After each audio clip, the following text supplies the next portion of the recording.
كم جاد من فضله قبل السؤال وكم أعطانا بمحض الجود والكرم الله يعلم ما نشكو من الآدم وما نعاني من ضيق. Coucou mes stars, j'espère que vous allez bien, moi ça va super. Aujourd'hui on se retrouve pour un nouveau vlog. C'est un vlog d'anniversaire. Attends, je vois si personne me voit. Déjà aujourd'hui c'est l'anniversaire de ma petite soeur la plus petite. Elle a 13 ans si je ne me trompe pas. Elle a 13 ans aujourd'hui. Et on va lui faire un anniversaire surprise avec mes soeurs et ses copines et ma mère, mon père et tout. Du coup là je dois aller faire des achats pour à la fois son cadeau. Je regarde comme ça parce que je vois qu'elle me voit en fait. Parce que c'est une surprise. Bref, je vais aller acheter des trucs à manger. Parce qu'en vrai, pour la première fois, on a décidé lors des anniversaires de tout faire par nous-mêmes. D'habitude, on faisait une partie et l'autre, on commandait ça. Mais aujourd'hui, on a décidé de tout faire par nous-mêmes. Donc, il faut aller acheter les ingrédients dont on a besoin. Je vais aller acheter ça. Et aussi aller au marché pour voir des bijoux ou quelque chose que je peux lui donner en cadeau, qu'on peut lui offrir en cadeau. Et vas-y, je sais que l'intro est mélangée aujourd'hui parce que je veux pas qu'elle me voie ou qu'elle m'entende parce que c'est censé être une surprise. Donc je vous amène avec moi, let's go. Excusez mon erreur, elle a 12 ans, elle a pas 13 ans. Mangi yok atu jamburi. Du coup, diga fait sama vlog bi. Coucou, coucou. Du coup, vas-y, je vais aller acheter les trucs et les décorations. Actuellement, je suis en train de marcher vers le grossiste. C'est là-bas, j'ai acheté la majeure partie des choses. Donc, vas-y. Demain, il y aura la fête. Bref, les gens me regardent, mais tellement je m'en fous. Enfin, t'as bien tenu un yata là? Je vais marcher beaucoup. Je dois acheter à la fois des décorations, mais aussi des nourritures. Bref, le rayon pour les décorations. Elle a 12 ans, donc je pense que je vais prendre pour le gâteau 12 ans.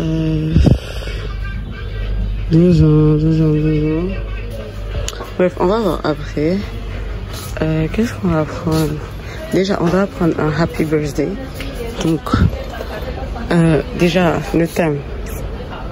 Je pense que rose c'est mieux. Après on fait du rose doré. Voilà, happy birthday. Et bref, on va voir ce qu'on a là. Rose, genre des décorations avec des ballons roses. Voilà, ça y est là. Non, ça c'est mauve en fait, ça c'est mauve. On va avoir des ballons mauves. Ah, c'est une dinguerie. Tout ça, genre j'ai pensé à une décoration en mode blanc doré, ça serait beau, non? Donc j'ai pris les trucs en mode blanc doré. Donc là il me reste à trouver des nourritures, les maïs et autres. Vas-y, je vais chercher dans ce rayon. Je pense que je vais trouver des maïs ou les trucs de popcorn et d'autres.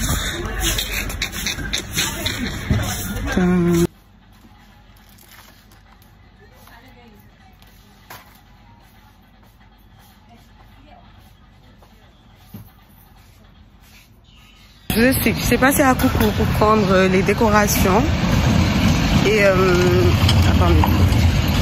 Voilà, je suis passée pour prendre les décorations et les maïs et autres, mais j'ai pas trouvé autre chose, donc j'ai trouvé que décorations et maïs. Je vais aller à la boucherie acheter de la viande hachée et aussi aller chercher le reste.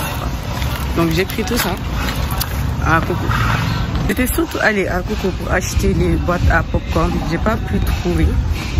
Donc j'avais repéré, heureusement, j'avais repéré la dernière fois une boutique qui en vendait, donc je vais aller voir. Du coup je vais passer à la boucherie. Après je vais aller où déjà? Je vais aller à la boutique. Puis je vais aller au... Je vais aller où déjà?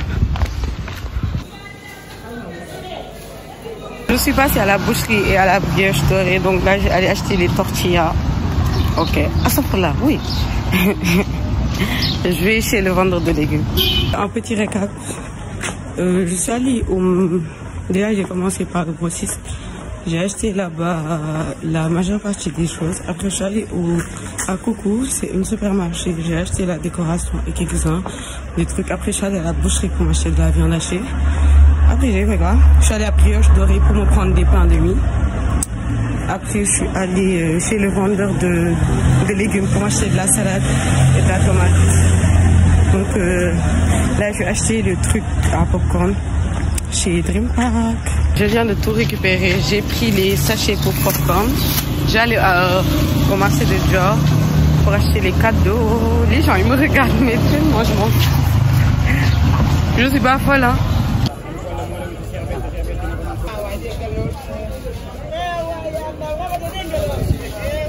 Kaay leen ma update leen damaa dem marché Dior waaye mënu ma woon filmer ndax dama doon bañ ñu këf sama téléphone. Kaay leen ma defal leen. Garaaw. Hey xanaa dégg ngeen ma ah. Kaay leen ma defal leen unboxing la ñuy wax wala waa li ma jënd déjà jënd naa benn gourde jënd naa lii luñ koy waxee lii luñ koy luñ tudd comme genre gourde la. Bref, xaw ma lu mu tudd daal mais jënd naa lii jënd naa masque noir jënd naa ay daal jënd naa déodorant jënd naa parfum xaw ma xam ngeen Pretty Gloss Instagram kuy jaay gloss yu meilleur yi maa ngi foofu damay jënd ay gloss pour sama rak aussi et des grandes sœurs capables comme moi. J'ai acheté ça chez Pretty Gloss, la meilleure de sa génération. Kaay leen ma wax leen boo leen di jënd gloss qualité moins chère soo leen tëbee ñëpp soo leen demee feneen pour Pretty Gloss vraiment yéen a ngi yàq seen xaalis parce que vraiment dites-vous lii yëpp 3000 la xool leen lii gloss de qualité ngeen di gis parfois nit ñi di jaayee benn bi 3000. di jaay leen qualité taxaw leen ma unboxing ko. Mariam wane leen wax taxaw leen rek dama koy dindi wan leen. Déjà da ngeen am bii nga xamante ne nit ñi ñu koy jaayee je pense 2500 bii gloss. yow waa gloss bi tamit perfect lii moom xoolal boo ko Kenza bul yàq sama émission bii moom boo bëggee classe rek foo dem ñu respecté la yóbbu ko waaw xoolal ma bii moom mooy couleur pour Mariama waaye du ma ko jox tege sama bii mooy couleur Mariam kon xam ngeen ni bii gloss de qualité la ngeen am seen gloss yi nga xam te basique foo leen dem mën na fa dem vraiment bii mooy gloss passe-partout ngeen pare mu may leen lii bu boo leen di gommage xanaa Pretty Gloss moo baax si yéen dem leen nag ay fàtte naa am na bracelet ani bracelet ba yéen waaw mu may leen bracelet bu xeere boo koŋ waaw kon dem leen si Pretty Gloss publicité wu ma nag dëgg laa wax après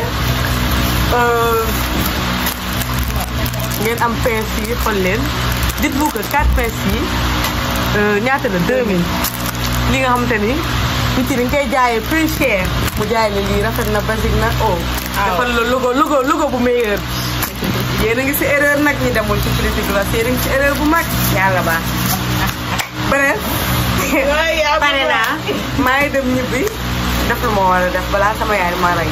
Arrivé chez moi, je suis très faible, très fatiguée. Il reste un gros carton chez le grossiste. Je suis fatiguée, je ne peux pas aller chercher ça. Je vais demander à mes soeurs d'aller chercher ça. C'est dur d'être la table. Genre, je ne suis pas la table, mais techniquement, parce que mes soeurs sont pas là. Je vais vous faire un haul des courses que j'ai fait, mais genre sans ce que j'ai acheté chez le grossiste. Adine, dans le jëli li ma jënd ci grossiste. waaw jënd na waa léegi salade laa jënd ak tomate ci kii jaay ndugg. lii viande hachée la ak lan pain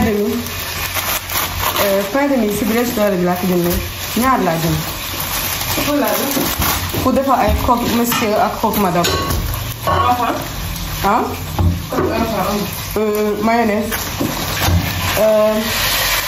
lii ballon la yu doré thème bi blanc doré la genre loolu laa def comme thème de décoration. Donc happy birthday bi aussi argenté doré la mais genre presque blanc quoi. Kon toujours doré happy birthday. Couronne laa bëggoon jënd mais dama xalaat am na ci kër yi. Après Aïda happy birthday Aïda. Ak lan elle a 12 ans. Ak lii kon naa leen ko ba dama leen woon sànq ma demee si seen gaal moo nekk ci beneen mbuus bi ak am na leneen waaw ak lii pour popcorn yi ak ensemble bi chaîne ak jaaro ak lii ak tamit ay bague bref waaw je pense lii la xam nga wàcce cadeau yi ci suuf après ñuy toggee ba bàyyi ko fii.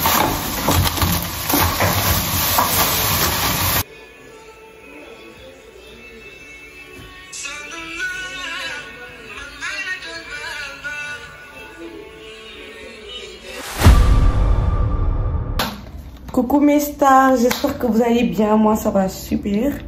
J'ai pas pu filmer la partie où on cuisinait pour deux raisons. Déjà, j'étais pas habillée en mode... Mais même ils étaient à découvert parce que j'avais juste porté... Attends, je vous montre.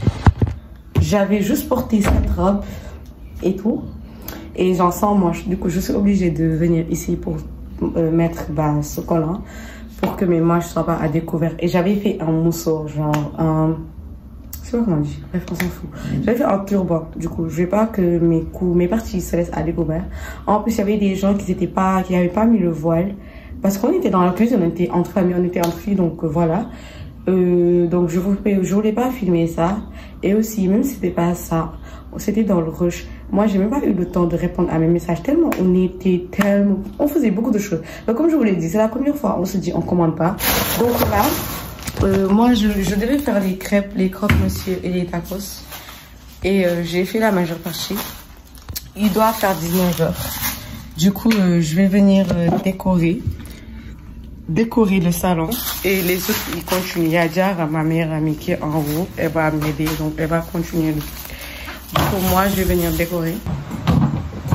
Voilà, c'était le crépier pour ma caméra digitale, mais en fait man, je préfère la qualité du XR que ma caméra digitale parce que ma caméra digitale laisse tomber. Bref, en plus je maîtrise pas les réglages de la caméra, bref on s'en fout.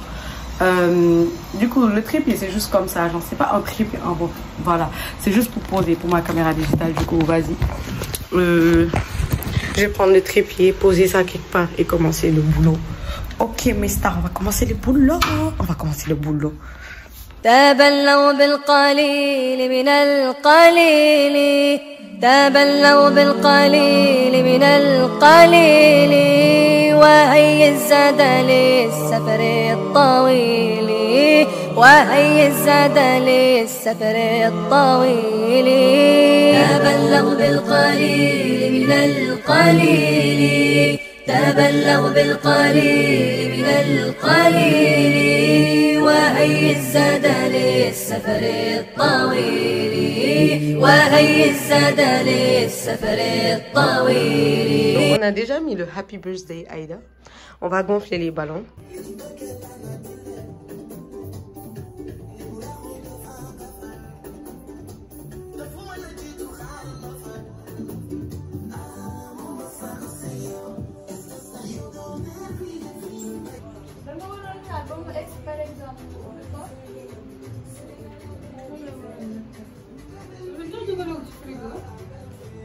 Frigo, Aïda dégg mu ñëw.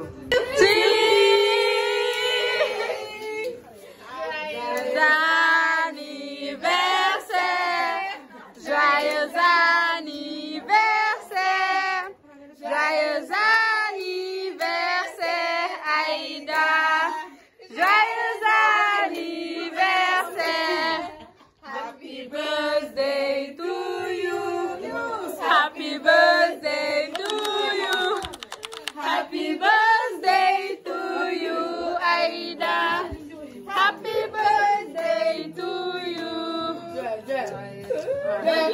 Why don't you don't see?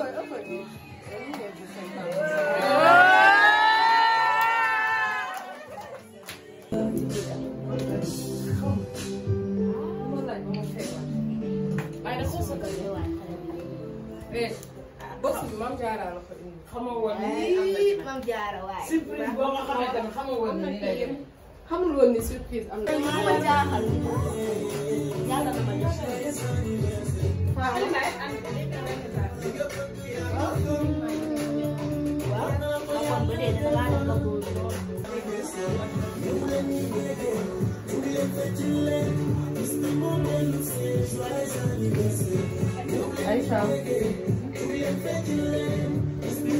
Aïda looy wax ci anniversaire bi.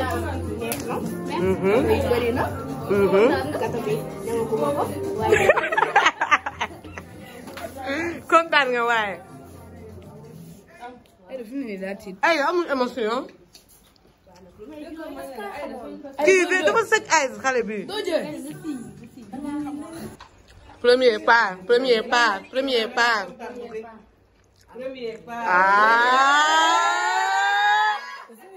sama yaa boo xeere. lu xeere lu wow ko acca demal. deuxième pas.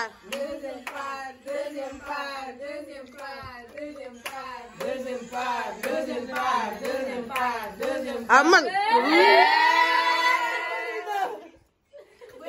lu xew yow.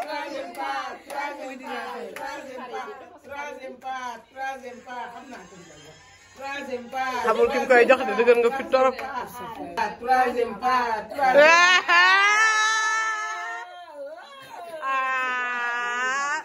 du kenn du ko dugal boos.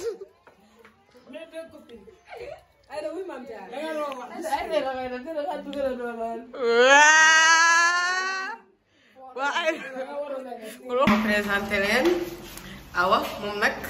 ñoo nekkoon de mais si affaire bi chaque instant may woo tuuti moom rek la chaque instant mu woo moom tuuti moom yàlla ba instant mu ngi taw mu ngi si taw bi noonu ñu jël xaama jël parapluie anniversaire bi réussir na waaye ku ñu ko doon defal de moom amul ndox bët nii la nekk di ñu xool di ngeen ko gis si vidéo bi di daf maa naqari dinaa ko jooy sa avis yow si anniversaire bi waaw dëgg la c'est réussi. ay ami caviar waaw yéen a xeere nag xarit ay rey di ngeen feeñ sama vlog bi waaw waxal coucou di ngeen feeñ laa wax coucou waaw vlog de Khady.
Gonna make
Sortez les armes à feu, on n'est pas du genre à se menacer.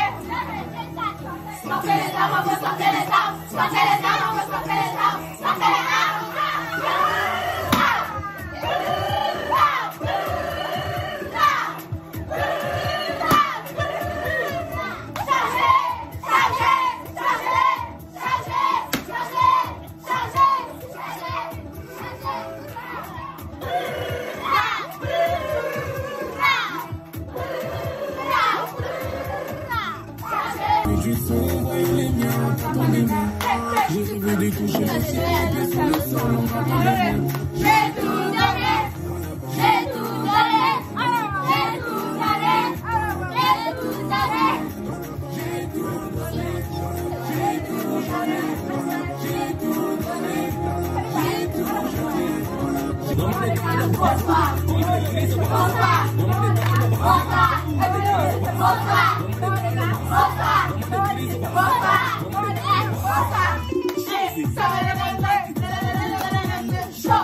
On est en train de déballer les cadeaux. Aïda, da ngay déballer sa cadeau yi. Sa cadeau yi loo si wax. Aïda dañuy yéeg bari na. dañuy yéeg baax na. Kii ah kaay leen ma wax leen dara sama doomu yaay yëpp Aïda moo si gën a sec eyes. Sans émotion.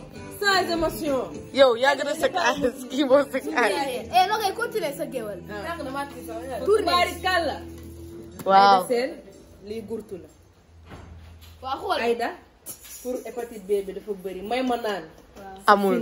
Game is over. waaw game over. Game over. waaw. dañ laa jox sa butéel tubaari kàlla mu tubaabe. Aïda lii da ngay def nii rek nii guux tëjaat balaa air bi di ci dugg. waaw ñoo la ko jox loolu ñetteelu teranga si waa famille bi taxaw leen may leen rek dinañ la def teg ko ci teranga yi fi ñu ko teg waaw teg ko ci suuf foofu fu ñu teg teranga yi lii def nañ ko ba pare ñaar yi waaw wax nga dëgg. déodorant la Aïda maag yow a yem ay nitu kii lañ boo defee nii dangaa war a xeeñ neex. waa kër gi la ko jox pour foo toll ñu naan la Aïda tu sens bon. sunna la. ñaareelu teranga ci waa kër gi. benn bi daal yaay may ñu pare suñuy teranga yaay. lii mooy. love me Aïda waaw may leen ñu dañuy teranga ngir yàlla. love me français naan ko aime-moi olof naan ko anglais nee na ko love me français naan ko aime-moi olof ne ko bëgg ma. waaw Géwal Mbaay. Aïda kon bëggal waa kër gi. bëggal waa kër gi. teranga. ñetteel looloy ñetteel teranga ñeenteel baa ngi. Aïda couleur. mauve. rafet léegi nii tubaabe. lii mooy da ngay dem école tubaabe. bàyyi ñaan may ma ndox jeex na yor nga sa butéelu bopp. ñaari gur yaa ngi dégg. ñaari gourde ñaari butéel. Aïda buur de 2 bouteilles. ñu ne ko masque la nag masque bi nag waa kër gi tamit ñoo ko jox. Aïda lii mooy lan bii moom xam nga ko masque noir. min na Ndakaaru. pour nga dindi say tache nga tubaabe balaa école di tijji nga gulo merci gulo mère nandite. waaw mère nandite. pour ñu naan la Aïda rafet skin sa teen gulo nga tàq belli boo demee jàngi ñu naan la waa kii Aïda seen la ba xool leen Aïda. yaa belli bëgg rek nga belli nag. ñeenteelu teraanga pour waa kër gi ci Aïda seen. bëgg rek nga belli. kii lu mu jaayee baaxul. barki alxuraan. piriti golos. Aïda bëgguñ say tuñ ci xar bëgguñ nga ñuy xoos di nga ñuy jox tétanos non on n'aime pas lii dañoo bëgg nga koy diw sa tuñ yi foo toll di briller. barki bëgguñu nag mu ëpp waxuñu na nga diw ko ba mel ni graisse non tuuti. Aïda jox ma lii s'il te golos plaît. bi tuuti la ci wax soog merci. Pretty Gloss tamit moo ñëwaat si. ba tey ci Pretty Gloss. Aïda xamee nga lii. lii mooy pince. lii mooy pince képp mu toog. été. te xale sëba. xale sëba xale karaw. xale langal. boo ko keppee nii li nga pes nii rek pes bi nii boo ko ci keppoon rek. loolu. niveau la niveau la. Pretty Gloss. teel moo def kon mooy Pretty képp teel. waaw ñu ne ko ensemble chaîne ak jaaro chaîne ak kii baa ngoog jaaro bi jaaro nopp. ensemble chaîne li xale yi bëgg. Aïda nopp neen jeex na ci réew mi. van kilif. Aïda. xoolal mi ngi may tendance de. sama yaay mooy tendance waaye du ma tontu. waxu wujju la du ma ko tontu. On private jets, taking trips. Come back at 6, wake me and your child.